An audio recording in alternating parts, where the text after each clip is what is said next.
वैसे स्थिति में भी चिराग पासवान जी वोट कटुआ पार्टी बन के रह जाएंगे। इस स्टेटमेंट को रिकॉर्ड कर लिया जाए। चलिए, रिकॉर्ड है। कर्नाटक भारत में नहीं है क्या मैडम? मैं आपको बता रही हूँ, है, बिल्कुल है। कर्नाटक से मैं अभी मैं आ रही हूँ। कर्नाटक में कांग्रेस के आते साथ ही कुछ बेसिक रूल्स सबके चेंज हो गए। मैं आपको बता देती हूँ, बिना सीट बेल्ट लगा के आप वहाँ पे गाड़ी चला रहे।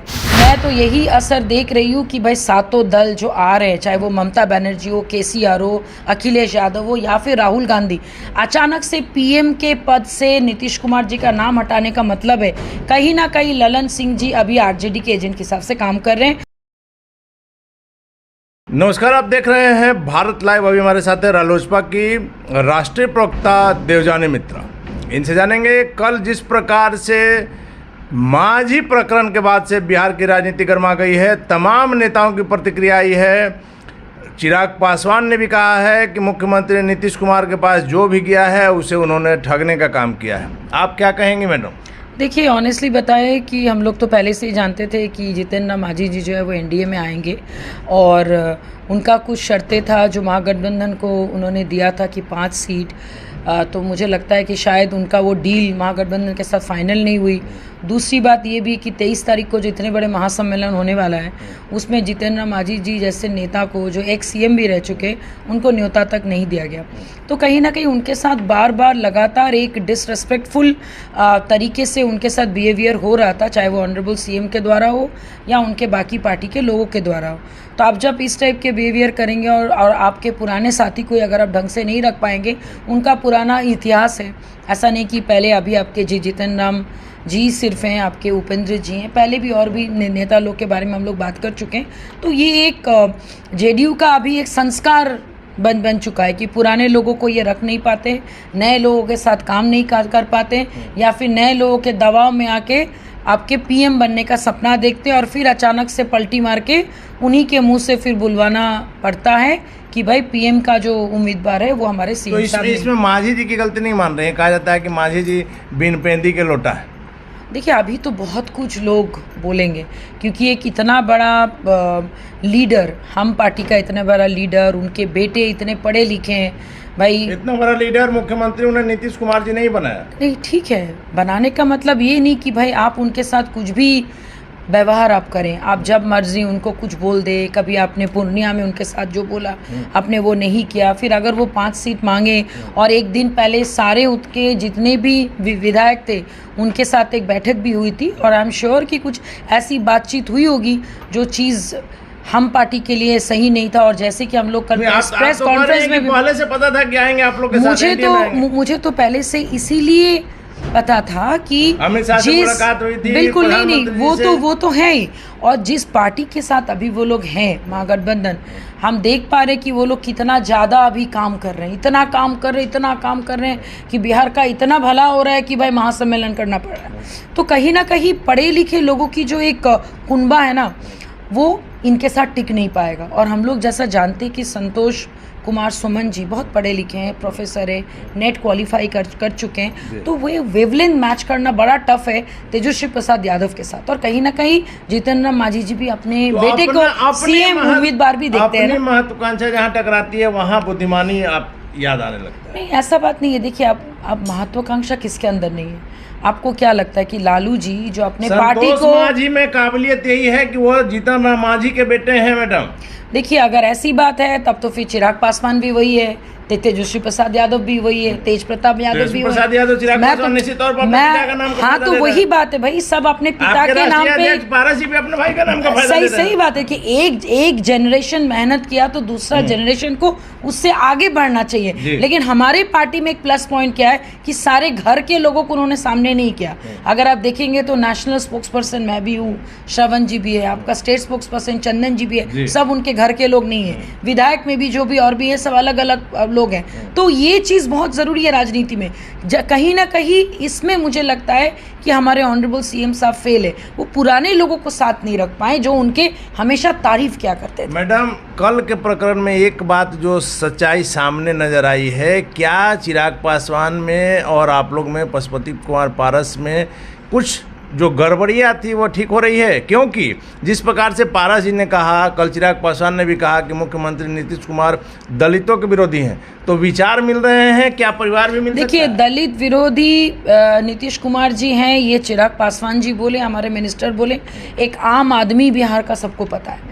आप दल मिल रहे हैं, मन मिल रहा है, नहीं मिल रहा है, वो तो वक्त ही बताएगा। जैसे कि हम सब जानते हैं, चिराग जी ने खुद भी पहले कहा था, हमारे मिनिस्टर सर ने भी खुद कहा था, दिल टूटते हैं तो मिलते नहीं, लेकिन हाँ, दल कभी भी उनका हमेशा से स्वागत है एनडीए में। पहले वो फैसला तो लें, वो दिल्ली में बैठ के सिर्फ एक रिकॉर्डिंग भेज देने से काम नहीं चलेगा।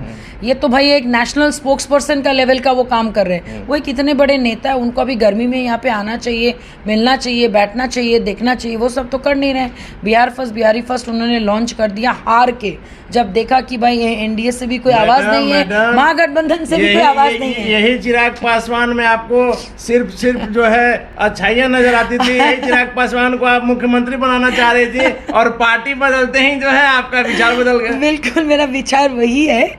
और चिराग पासवान, आप मुझे 2 मिनट हंस लेने दीजिए। मैं इसलिए बोल रही हूँ, मैं उनके खिलाफ नहीं हूँ, लेकिन उनकी नीतियों के खिलाफ हूँ। जैसे कि जिस वो प्रकार से वो मुख्यमंत्री, एग्जैक्टली आप उनकी नीतियाँ और उनकी बोली में इतना ज़्यादा गैप हो गया है कि उनके प्रति जो एक श्रद्धा था, एक मान लीजिए एक एडमिरेशन था, कहीं ना कहीं वो कॉम्प्रोमाइज़ हो रहा है। और मुझे लगता है कि बिहार फर्स्ट, बिहारी फर्स्ट एक ऐसा क्या कहते हैं, उनके पास एक डॉक्यूमेंट है जिनको लेके वो सही में आगे बढ़ सकते थे।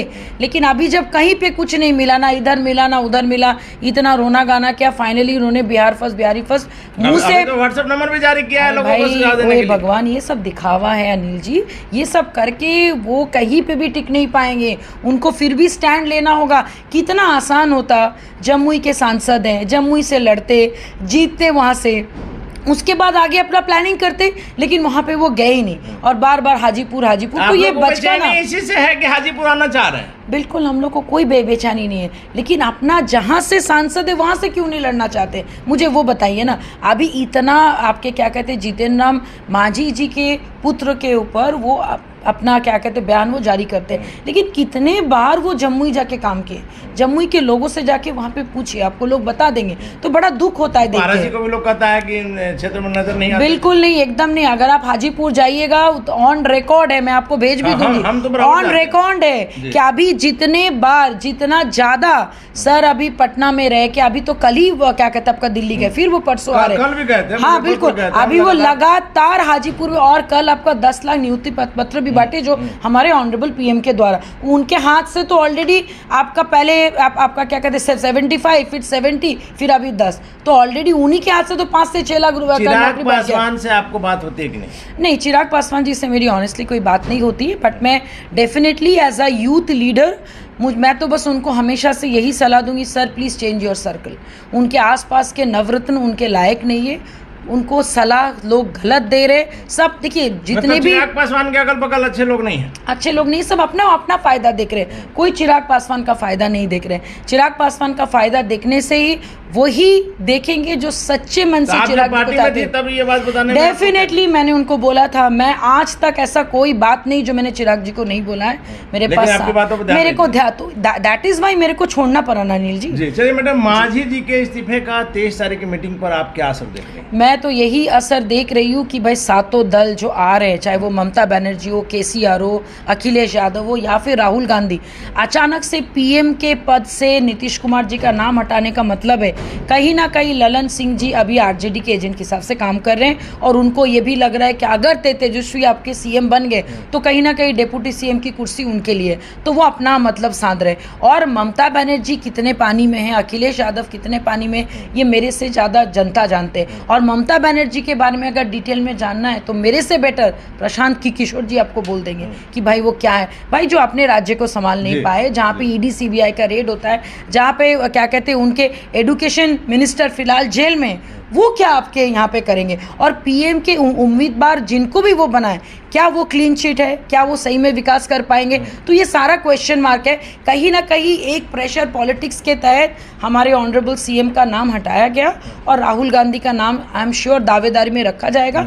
तो 200% ले लीजिए, 1000% ले लीजिए, 2024 में मोदी जी के अलावा कोई और चेहरा पूरे भारत में भारतीय जनता पार्टी छोड़िए पूरे देश के लोग किसी और को सोच भी नहीं सकते। कर्नाटक भारत में नहीं है क्या मैडम? मैं आपको बता रही हूँ, है, बिल्कुल है। कर्नाटक से मैं अभी मैं आ रही हूँ। कर्नाटक में कांग्रेस के आते साथ ही कुछ बेसिक रूल सबके चेंज हो गए। मैं आपको बता देती हूँ, बिना सीट बेल्ट लगा के आप वहाँ पे गाड़ी चला रहे, बहुत ही दुखद बात है। जो एक नेशनल एंथम का जो एक क्रेज था, जो आपके सिनेमा घरों में था, उसको बंद कर दिया गया।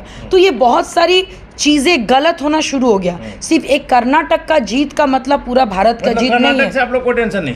कोई टेंशन नहीं है। जब जब स्टेट लेवल पे दहाड़े हैं कांग्रेस, हमेशा सेंट्रल लेवल पे बीजेपी जीते हैं, क्योंकि फर्क नजर आ रहा है। एक एक करके मुख्यमंत्री नीतीश कुमार के लोग साथ छोड़ रहे हैं। आरसीपी सिंह जैसे करीबी नेता ने साथ छोड़ दिया, उपेंद्र कुशवाहा ने छोड़ दिया, कल मांझी जी ने छोड़ दिया। क्या लग रहा है अब अगला कौन? अगला कोई नहीं, अगला खुद हमारे सीएम साहब होंगे, जो यू टर्न लेके बीजेपी के दरवाजा ठकठकाएंगे। अनफॉर्चुनेटली अब क्या जवाब आएगा नहीं आएगा, ये तो दो ही लोग डिसाइड कर सकते हैं, अमित शाह या फिर पीएम मोदी। तो कहा जा रहा है कि मुख्यमंत्री तो जाने के लिए प्रयासरत है। तो जाने दीजिए, लेकिन फिर मैं बताऊंगी, अगर गलती से भी इस बार चेहरा सीएम का नीतीश कुमार जी बने तो बीजेपी की स्थिति भी खराब होगी। तो ये बहुत सोच समझ के अमित शाह जी को भी डिसीजन लेना पड़ेगा। ठीक है, नीतीश कुमार जी आए जाए, क्योंकि उनका काम क्या बोलिए तो वो अपना कुर्सी देख रहे हैं। और मैं उनको फिर बोल रही हूँ कि अभी कहीं ना कहीं उनको ये भी पता चल गया है कि भाई अगर तेजस्वी प्रसाद यादव सीएम के उम्मीदवार है, क्योंकि पीएम की उम्मीदवारी तो गई उनकी, तो भाई अभी आप जिस कुर्सी में, उसी कुर्सी की पेटी को टाइट करके बांध के बैठिए। मैडम अभी आपने कहा कि जिसकी जैसी दावेदारी रहती है, जिसका जैसा पावर रहता है वैसी दावेदारी रहती है। चिराग पासवान लगातार शर्त रख रहे हैं, क्या शर्त है आपको पता है या हम उसको दोहराएं? दोहरा दीजिए और एक बार, क्योंकि उनका शर्त रोज बदलते रहते हैं। अगर मंत्रिमंडल से बाहर होते हैं, एनडीए से बाहर होते हैं, तब चिराग पासवान एंट्री मारेंगे एनडीए में। और चिराग पासवान का जो कद है, आपने कहा मुख्यमंत्री नीतीश कुमार भी लगातार प्रयासरत है। मुख्यमंत्री नीतीश कुमार यदि एनडीए में जाते हैं, चिराग पासवान जाते हैं, तब पारस जी का क्या होगा?